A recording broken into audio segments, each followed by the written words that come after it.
अक्सर लोग मुझसे पूछते हैं कि सम्यक भाई, आप तैयारी के दौरान हर दिन मोटिवेटेड कैसे रहते थे? तो इसका जवाब मेरा ये होता था कि नहीं रहता था मैं हर दिन मोटिवेटेड। तो इस वीडियो में मैं आपके साथ शेयर करना चाहूँगा द ट्रूथ अबाउट मोटिवेशन, और उम्मीद करता हूँ कि इस वीडियो के बाद आप कभी मोटिवेशन से स्ट्रगल नहीं करोगे और ना आपको मोटिवेशन कभी ढूंढना पड़ेगा।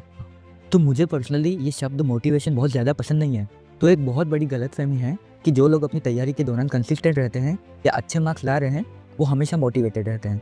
ये बात मैं अपने एक्सपीरियंस के बेसिस पर कह रहा हूँ कि कोई भी इंसान अपनी प्रिपरेशन जर्नी के दौरान हमेशा मोटिवेटेड रह ही नहीं सकता। यही रियलिटी है और ये पॉसिबल भी नहीं है ना गाइस, क्योंकि मोटिवेशन एक इमोशन है और इमोशंस का नेचर ही होता है कि वो फ्लक्चुएट करते रहते हैं। तो एक इमोशनल स्टेट हमेशा बनाए रखना प्रैक्टिकली पॉसिबल ही नहीं है। इनफैक्ट जिन लोगों को मैं जानता हूँ जो अपनी लाइफ में अच्छा कर रहे हैं, वो कोई हर दिन मोटिवेटेड नहीं रहते हैं अपनी प्रिपरेशन जर्नी से कंसिस्टेंट रहने के लिए। अगर इस बात को मैं और अच्छे से समझाना चाहूँ तो आप यूँ समझिए कि इस दुनिया में दो तरह के लोग हैं। एक जो पढ़ाई से कभी स्ट्रगल नहीं करते हैं, पढ़ाई उनकी लाइफ का पार्ट है, दे गेट इट डन, वो लोग जो कर लेते हैं। और दूसरे वो लोग जो कहीं ना कहीं पढ़ाई से स्ट्रगल कर रहे हैं और कहीं ना कहीं वो कंसिस्टेंट नहीं रह पा रहे हैं, वो लोग जो नहीं कर पाते हैं। मैं जज नहीं कर रहा हूँ किसी को, बस लॉजिकली दो कैटेगरी डिवाइड कर रहा हूँ। इन लोगों से अगर आप पूछो कि क्या प्रॉब्लम आप फेस कर रहे हो, तो ये कहेंगे कि हम मोटिवेटेड फील नहीं कर रहे हैं। इनका मोटिवेशन लेवल लो होता है और कभी कभी तो उल्टा ही डीमोटिवेटेड फील करते हैं और ये पूछते हैं कि आप हमेशा इतना मोटिवेटेड कैसे रहते हो।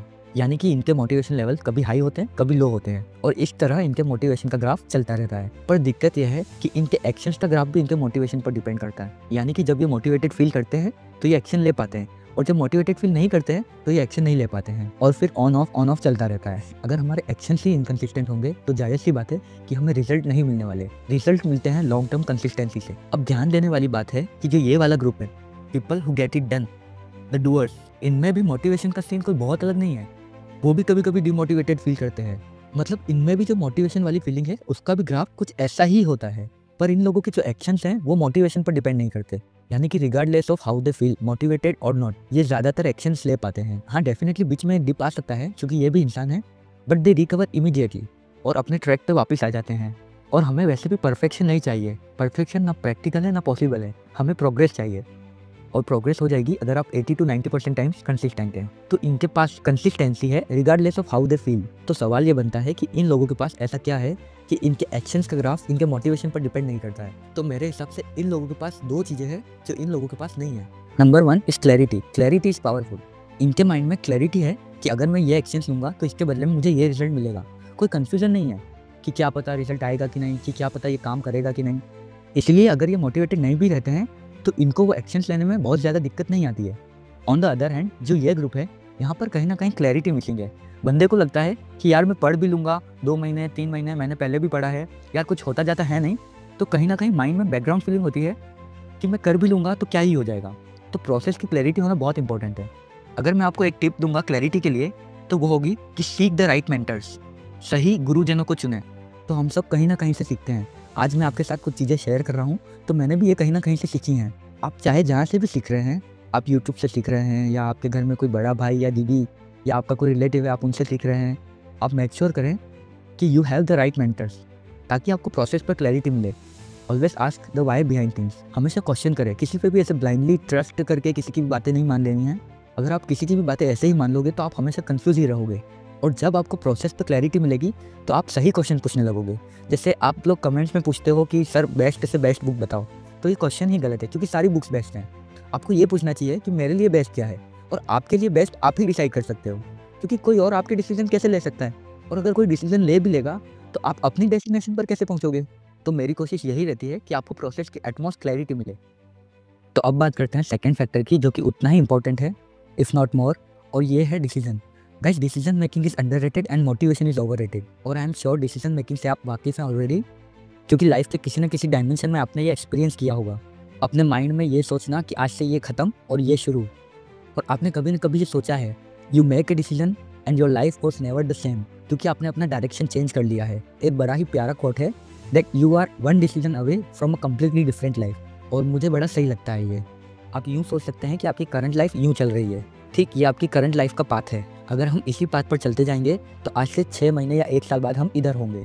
पर इस पॉइंट पर अगर आपने ये डिसीजन ले लिया कि आज से ये ख़त्म और ये शुरू, आपने ये डिसीजन ले लिया कि मैं अपनी लाइफ में ये करियर वाली प्रॉब्लम पूरी तरीके से सॉल्व करने जा रहा हूँ, इसके लिए मैं समझूंगा कि मुझे क्या करना है। I have seen my worst time of my life.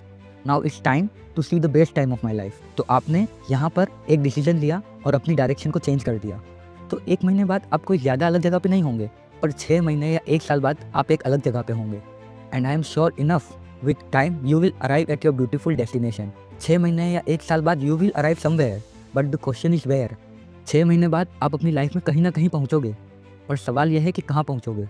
अगर आपको एक वेल डिजाइन डेस्टिनेशन पर पहुँचना है तो आपको डिसीजन लेना पड़ेगा आज। Today is just as good of a day as any. The moment you decide आपने अपना ग्रुप चेंज कर लिया है। अब आप इस ग्रुप से बिलोंग करते हो, चाहे आपने आज ही पढ़ना चालू क्यों न किया हो, but you belong to this group now. अब आप ऐसा ही फील करने लगोगे, आप ऐसा ही सोचने लगोगे, और आपकी प्रोग्रेस उसी वक्त से होना शुरू हो जाएगी। बाहर से आपको हो सकता है कि प्रोग्रेस दिखने में टाइम लगे, क्योंकि तैयारी में एक डिसेंट अमाउंट ऑफ टाइम लगता है, पर आपकी प्रोग्रेस मेंटली स्टार्ट हो चुकी है। You will start asking right questions, आप सही क्वेश्चन पूछने लगोगे। You will start seeking right mentors. धीरे धीरे आपकी लाइफस्टाइल हैबिट्स चेंज होने लगेंगी, धीरे धीरे आपके सोचने का तरीका चेंज हो जाएगा, and I am sure enough आप चेंज होने लगोगे। और 6 महीने या 1 साल बाद आप एक बहुत अलग जगह पे होंगे, क्योंकि आपने डिसीजन लिया आज। तो सोचो, अगर आपने आज डिसीजन नहीं लिया तो 6 महीने बाद आपकी लाइफ कैसी होगी? वैसी ही होगी जैसी 6 महीने पहले थी। To have things you have never had before, you will have to do the things you never did before. उन चीज़ों को पाने के लिए जो आपके पास पहले कभी नहीं थी, आपको वो करना पड़ेगा जो आपने पहले कभी नहीं किया। और ये सब शुरू होता है सिर्फ एक डिसीजन से। यूँ सोचिए, कोई भी बंदा, फॉर एग्जांपल कोई RS या IAS, वो अपनी जगह पे बाय मिस्टेक या एक्सीडेंटली नहीं पहुंचा है। वो वहाँ पर इसलिए पहुंचा है क्योंकि उसने एक दिन डिसाइड किया था माइंड में डिसीजन पहले हुआ और रियलिटी में चीज़ें बाद में आई। इसीलिए decision making is so powerful. Decision और क्लैरिटी, ये दोनों फैक्टर कोई ऑर्डर में नहीं है। अगर आप डिसाइड कर लोगे तो क्लैरिटी अपने आप आ जाएगी, और अगर आपके पास क्लैरिटी है तो आपके उस डिसीजन पर बने रहने के चांसेस बढ़ जाते हैं। इस ग्रुप के जो लोग हैं, उन्होंने पहले माइंड में डिसीजन नहीं लिया। ऐसा नहीं है कि इन लोगों के पास एबिलिटी नहीं है, एबिलिटी हम सबके पास है। We all have the ability to make ourselves to do the necessary things. बस इतनी सी एबिलिटी चाहिए आपको लाइफ में कुछ भी वर्थवाइल गोल अचीव करने के लिए। हाँ, ऑफ कोर्स पेशेंस चाहिए, टाइम लगता है चीज़ों में, but we all have the ability. इन लोगों ने डिसाइड नहीं किया, एंड गेस व्हाट, अगर आप डिसीजन नहीं लेते हो तो ऑटोमेटिकली आपको एक डिसीजन अलोकेट हो जाता है, और वो डिसीजन है they choose not to be successful, they choose not to make career a priority in their life. और guys, we all are free to make our choices. ये कहना सबसे आसान है कि मैं मोटिवेटेड फील नहीं कर रहा हूँ, मतलब खुद से रिस्पॉन्सिबिलिटी हटा दी और मोटिवेशन पे डाल दी। अगर आप डिसाइड कर लेंगे तो 6 महीनों में या 12 महीनों में आप एक टोटली डिफरेंट प्लेस पे होंगे। It's all about choices. अगर आप तैयारी के इस सफ़र में हैं तो at the end of the day ये हमें टेस्ट करेगी। हमारे पास हर वक्त 2 चॉइसेस होंगी, what you want now and what you want the most. आपको अभी क्या चाहिए और आपको सबसे ज़्यादा क्या चाहिए। ये तैयारी का सफ़र हमें सिखाता है to make the right choice. Don't compromise what you want the most for what you want now. आपको जो अभी चाहिए उसके लिए आपको जो सबसे ज़्यादा चाहिए उसको कॉम्प्रोमाइज़ मत करो। इंस्टेंट ग्रेटिफिकेशन को डिले करना, यही है अच्छी हैबिट्स फॉर्म करना। ये जो लोग हैं वो इंस्टेंट ग्रेटिफिकेशन को पकड़ लेंगे और लॉन्ग टर्म में प्राइस पे करेंगे, क्योंकि उनको वो नहीं मिलेगा what they want the most. ये प्राइस पे करते हैं रिग्रेट का, और ये प्राइस पे करते हैं डिसिप्लिन का। You can not choose whether you will pay the price और not, you can only choose which price you want to pay. आप चूज नहीं कर सकते गाइस कि आपको प्राइस पे करना है या नहीं करना है।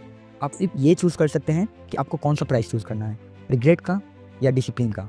It's a choice, 100% it's a choice. ये आपकी ही चॉइस है, और ये चॉइस लेना as a responsible grown up being हमें लाइफ के हर डायमेंशन में चाहिए होगा अगर हमको एक्सेल करना है। तो ये तैयारी का सफ़र हमें सिखाएगा to do the necessary things regardless of how you feel. आपको ज़रूरी चीज़ें करनी है, भले आपका मन हो या ना हो। अगर हम सिर्फ तभी शो अप करेंगे फील्ड पर जब हमारा मन होगा, तो हम लाइफ में कोई भी वर्थवाइल गोल अचीव कर ही नहीं पाएंगे। और यही तो प्रिपरेशन जर्नी हमें सिखाती है। और अगर हमने यहीं पर हार मान ली कि हमारा मन नहीं है या हम मोटिवेटेड फील नहीं कर रहे हैं, तो हमने ट्रेलर भी नहीं देखा, हम सिर्फ टॉकीज के बाहर से ही आ गए। आई होप आप समझ पा रहे होंगे मैं क्या कहना चाह रहा हूँ। मैं मोटिवेशन के खिलाफ नहीं हूँ, मैं खिलाफ हूँ depending upon motivation. By all means seek inspiration from other people. अगर आपको इस वीडियो से मोटिवेशन मिल रहा है तो आप लें, पर सच्चाई ये है कि मोटिवेशन आज आया है कल चला भी जाएगा, क्योंकि ये एक फीलिंग है। You can't rely on it, आप इस पर डिपेंड नहीं रह सकते। Motivation can get you started but habits will keep you going. जी हाँ, हैबिट्स। हम सभी इंसान हैबिट्स के क्रिएचर हैं। फ़र्क बस इतना है कि वो हैबिट्स या तो आपने चूज़ की हैं या तो आपने बिना चूज़ किए जो हैबिट्स बनी उन्हीं को अपना लिया। और एक बार आपकी हैबिट्स बन गई तो मोटिवेशन दिमाग में भी नहीं आता है। It's like brushing your teeth in the morning. आपको उसके लिए मोटिवेशन नहीं चाहिए होता है। First you build your habits, then your habits build you. और डेफिनेटली हैबिट्स बिल्ड करने में थोड़ा रेजिस्टेंस लगता है।